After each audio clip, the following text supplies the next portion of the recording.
good day, everybody. I am Police Executive Master Sergeant Arman Badaos, Officer in Charge and Fingerprint of Dinagat Island Provincial Police Unit, and my companion, Patrolman Kirk Clavero. For topic for today is magdidimo po tayo about sa proper taking of tinprint card for all investigators on case. But before po tayo mag-proceed, dito muna po tayo sa proper fill-up or tinprint card. There are two kinds of tinprint card. Number one, the criminal, and number two is the non-crim. Non-crim for PNP applicant, PNP service, or any government or abroad, or claim for involve money in the government. Yan po ang maggamit sa non-crim. I-remind ko lang po tayo, please, the investigator, please properly fill up po yung kailangan po yung legible or readable na pagkasulat para hindi po mahirapan yung APIS operator encoder doon. When you see APIS is a automated fingerprint identification system po. Dito na po tayo sa proper fill up. Dito po sa part ng region, saan po na region, Caraga, like example this, nandito tayo sa Caraga.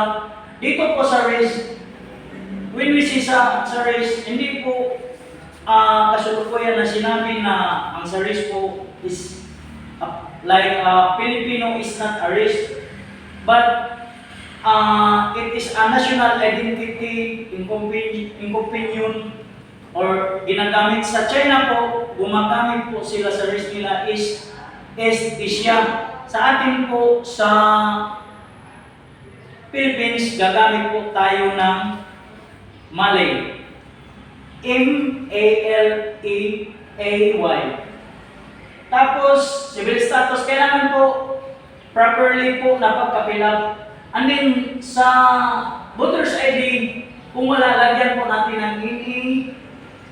Tapos, dito sa complexion, kung anong kulay mo.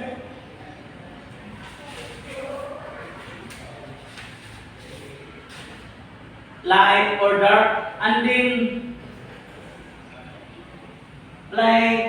sa purpose po ng fingerprint, halimbawa, for employment or kung for record purposes, kailangan po properly filled up. Huwag kalimutan date taking and then picture. Tapos po, dito po sa likuran, imposible naman po, pagdating po talaga nung naging po, sa encoding po ako, dami po hindi napilapan itong nickname. Imposible po walang nickname yung tao. Kung walang nickname, ilagay po yung pangalan niya. Kasi yun yung palaging tinatawag sa kanya.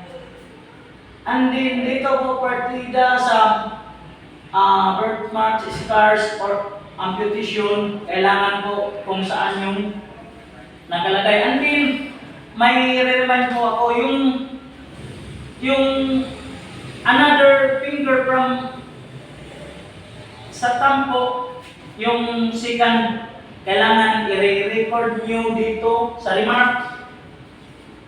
May remarks po dito banda. I-record nyo. Ang tawag doon is polydactyl.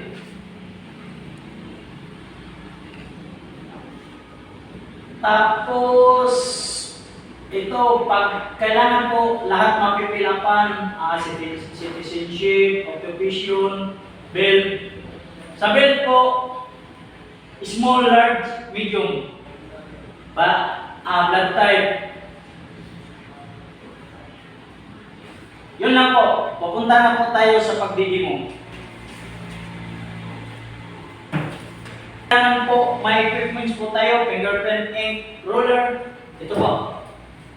Card holder, pasensya na po, wala kaming card holder. Inking slab, ito po, fingerprint ink. Ito po, hand cleaner, slab or ruler cleaner. Mayroon dito. Pero much better po pag mayroon kayo nito. Maganda po kuha. So pag wala kayo nito, gagamit kayo ng ink.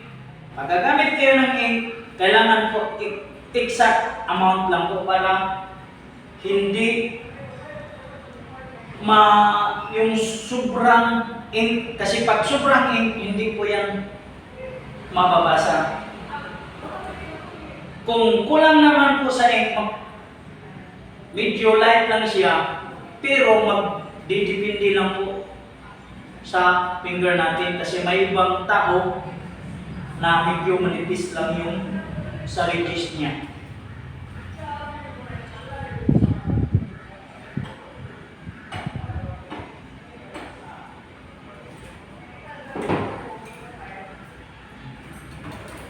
So pag ano po ng ink, pwede ganun yung direction, pwede iba't ibang direction, pero pag mag-final ka, one stroke na.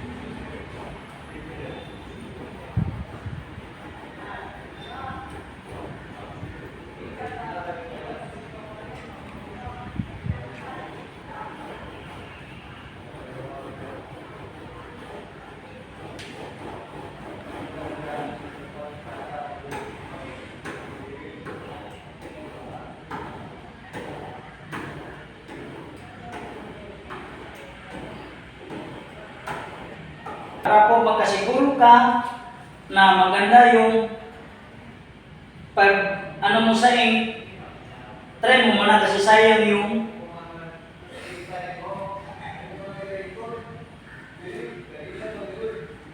ayan, okay na po.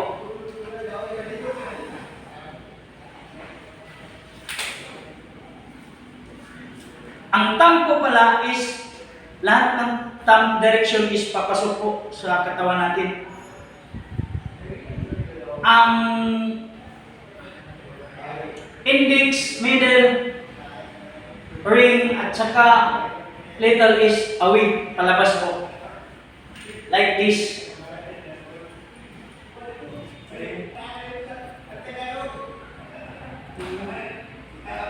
Okay. Papasok po tayo sa thumb. Index, palabas po. Ganito po pag ang proper na holding po.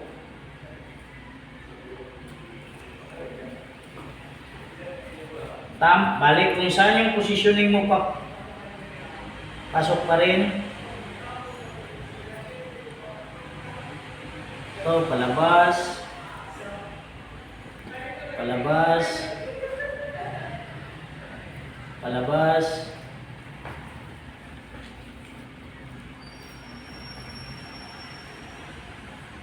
Palabas.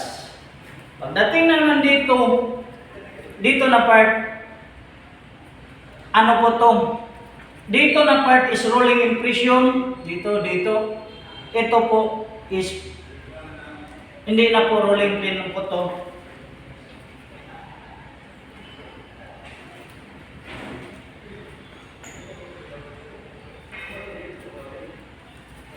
Pagdating naman po dito, magdepende lang sa'yo kung anong diskarte mo. Pwede. Kailangan kasali po yung second joint.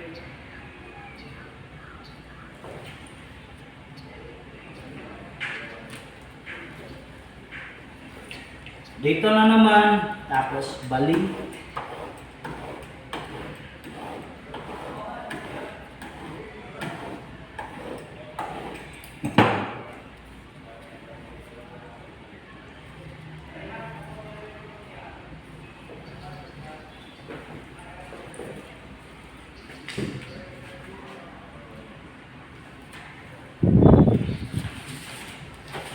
Para di rin dumihan dito nga part, ganito gagawin mo.